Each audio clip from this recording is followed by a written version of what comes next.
Класието, лубениците и доматите се трошат како алва на последниот петочен пазарен ден од јули пред празникот Илинден во Штип. Граѓаните купуваа во големи количини, а новите месечни примања добре дојдени пред празникот. Вела дека не е скапо и дека цените се достапни за сечи џеб. Па пипер, патлиџани, можеме оденато, компири. Тоа не е скап. Нема пари, а не е скап. Мали пензии. Мали пензии. Па така е. Свака част на вие што произведуваат.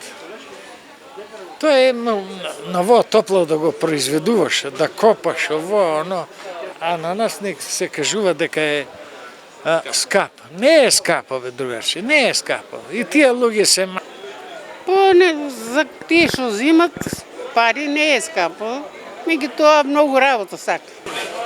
Па скапо е.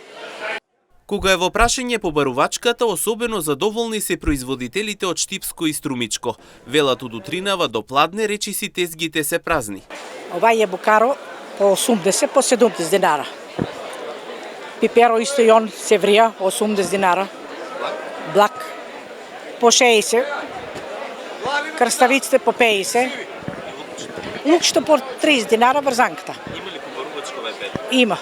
Пензите земаат денеска има. Купуваат и по многу зимат. За јадењето нема или празник или ден. Мора да се И патлиџан, пипер, модар, тие работи. Значи има побарувачка. Па, фала Богу, има, стигате. Инаку овој петок дополнително се продаваше и првото стасано грозје, јаболка, модри сливи, а дополнително и домашен мед, убав миризлив чај и зачини.